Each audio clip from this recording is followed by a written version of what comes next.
경찰서로 도착한 네 사람. 경찰서에 도착한 선주와 미주는 긴장된 얼굴로 조사실에 들어섰습니다. 그곳에는 이미 여유로운 표정의 진상아와 진추아가 자리 잡고 있었습니다. 진상아는 선주를 보자마자 태연하게 웃으며 말을 꺼냈습니다. 견적 5,500만 원이래. 그 말에 미주는 입이 딱 벌어지며 놀란 목소리로 말했습니다. 5,500? 선주는 그 순간 얼굴을 찡그리며 불편한 기색을 감추지 못했습니다.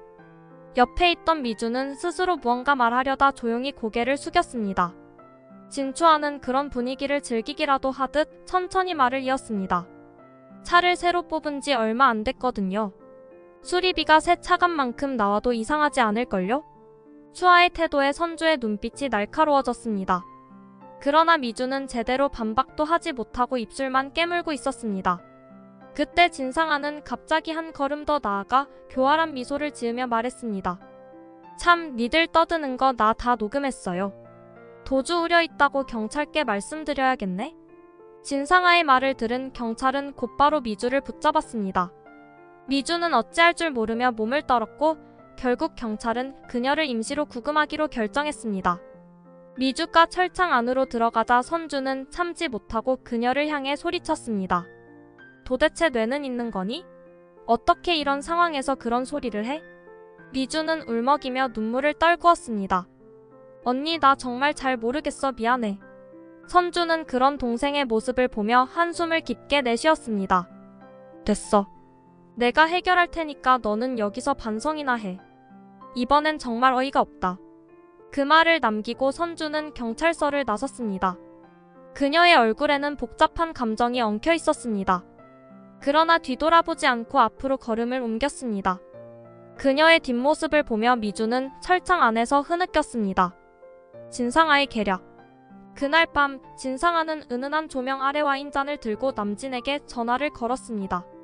남진이 전화를 받자마자 진상아는 능글맞은 목소리로 말을 꺼냈습니다.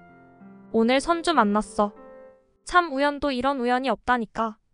옛날 얘기 많이 했는데 너에 대해 이야기를 할 때마다 눈빛이 달라지더라. 남진은 소파에 비스듬히 앉아 한 손으로 이마를 짚었습니다. 귀찮다는 듯 말했지만 그의 목소리엔 미묘한 날카로움이 서려 있었습니다. 그래서? 무슨 얘길 그렇게 많이 했는데? 진상아는 남진의 반응을 확인하며 천천히 말을 이었습니다. 뭐랄까? 아직도 널 많이 생각하는 것 같더라. 아마 네가 원하면 선주는 너한테 돌아갈 준비가 되어 있을지도 몰라. 남진은 헛웃음을 흘리며 대꾸했습니다. 말도 안 되는 소리 그만해. 나 피곤하니까 끊는다. 그러나 그의 목소리 뒤로 약간의 흔들림이 느껴졌습니다. 진상아는 이를 놓치지 않고 목소리를 한층 더 낮췄습니다. 왜 신경 쓰여? 걱정하지 마. 내가 옆에 있잖아. 선주가 널 다시 가지려면 내가 가만히 있겠어? 남진은 대답하지 않고 통화를 끊어버렸습니다. 하지만 전화를 끊고 나서도 진상아의 말이 머릿속에 맴돌았습니다. 소파에 몸을 기댄 그는 깊은 한숨을 내쉬며 눈을 감았습니다. 진상아는 통화가 끊긴 휴대폰을 내려다보며 혼자 웃음을 흘렸습니다. 그녀의 표정에는 승리의 확신이 깃들어 있었습니다. 완벽하게 내 걸로 만들려면 조금만 더 찔러보면 되겠네. 진상아는 와인잔을 들어 올리며 흥미로운 눈빛으로 창밖을 바라보았습니다. 아침이 되어 선주는 경찰서에서 미주를 데리고 나왔습니다. 미주는 고개를 푹 숙이며 울먹이는 목소리로 말했습니다. 언니, 미안해. 정말 미안해. 내가 또 일을 이렇게 만들어서. 선주는 깊은 한숨을 내쉬며 차분히 대답했습니다. 됐어. 나중에 이야기하자. 지금은 집에 가는 게 우선이야. 그 순간 멀리서 익숙한 목소리가 들려왔습니다. 어머, 선주. 어떻게 이렇게 자주 만나니? 이거 운명인가 봐. 진상아가 다가와 환하게 웃으며 말을 건넸습니다. 선주는 걸음을 멈추고 고개를 돌려 진상아를 바라봤습니다. 운명? 동창 사이였던 게 전부야. 운명이라니 그런 거 좋아하지도 않잖아 너. 진상아는 선주를 바라보며 능글맞게 말했습니다. 옛날에도 참 재미있게 살았잖아. 지금도 그렇게 살고 있는 거 맞지? 선주는 쓴 웃음을 지으며 대답했습니다. 넌 옛날보다 더 뻔뻔해졌네. 그게 내 매력이라면 매력이겠지. 드디어 의심하는 선주. 집으로 돌아온 선주는 남편 남진의 모습을 보며 묘한 긴장감에 휩싸였습니다. 남진은 아무렇지 않은 척하며 짐을 정리하고 있었습니다. 그 모습을 바라보던 선주는 속에서 불안감이 치솟았지만 이를 억누르며 아무 일도 없는 듯 말을 꺼냈습니다. 자기 혹시 돈 가진 거 없어? 남진은 선주의 질문에 잠시 멈칫했지만 곧 무심한 표정으로 대답했습니다. 돈? 없는데 왜? 선주는 남진의 표정을 살피며 애써 미소를 지어 보였습니다. 그냥 혹시 필요할까봐. 돈이 없으면 내가 좀 준비해야 할 것 같아서. 남진은 짐을 싸는 손을 멈추지 않고 짧게 대꾸했습니다. 필요 없을 것 같아. 회사 일로 잠깐 머물 때가 생겨서. 남진의 말을 들은 선주는 마음 한구석에서 의심이 증폭되었지만 이를 인정하고 싶지 않았습니다. 그때 진상아에 비웃는 듯한 얼굴이 떠올라 선주는 순간적으로 치밀어 오르는 화를 꾹 삼켰습니다.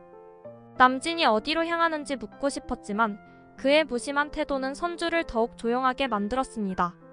그래, 회사 일이면 다녀오고. 필요한 거 있으면 말해.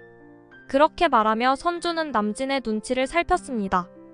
하지만 남진은 아무렇지 않게 고개를 끄덕이며 가방을 챙겼습니다. 집안을 가득 채운 어색한 침묵 속에서 선주는 억지로 표정을 관리하며 남진의 뒷모습을 바라보았습니다. 문이 닫히는 순간 선주는 깊은 한숨을 내쉬었습니다. 회사 일이라. 정말일까? 아니면 의심과 불안이 뒤섞인 감정이 선주의 머릿속을 떠다녔습니다. 그러나 선주는 이를 인정하지 않으려 애쓰며 스스로를 다독였습니다. 진추아의 악행. 경찰서에서 진술을 마친 진추아는 자신이 피해자라는 듯 고개를 숙이며 앉아 있었습니다.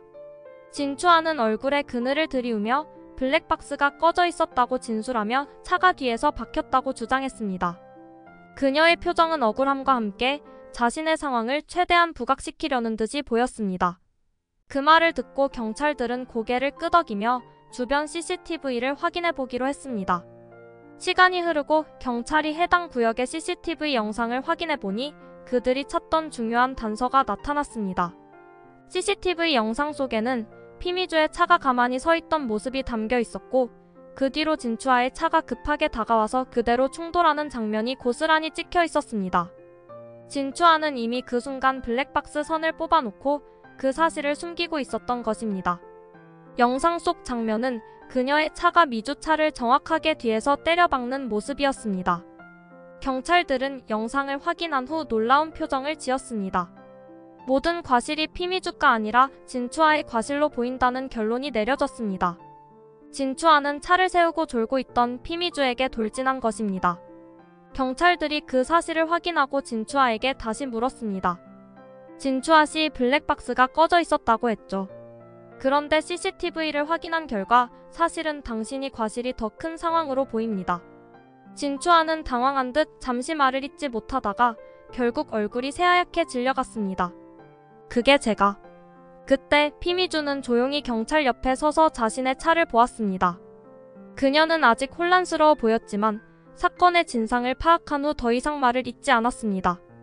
피미주는 그저 긴 한숨을 내쉬며 상황을 지켜보았습니다. 이제 진실은 다 드러났습니다. 진추아 씨 책임은 당신에게 있습니다. 경찰은 진추아를 차가운 시선으로 바라보며 말을 이어갔습니다. 진추아는 이를 인정할 수밖에 없었습니다. 결국 그녀의 계획은 무너지게 되었고 피미주는 속으로 안도의 한숨을 내쉬었습니다. 여기까지 오하예상 줄거리였습니다. 감사합니다.